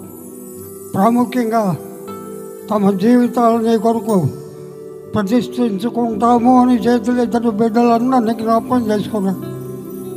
వారి జీవితాలు బంగారు వలలు, సాంబ్రాణి వలలు, బోళ మార్చి నీ కొరకు సాక్షులుగా నిలబెట్టుకోండి.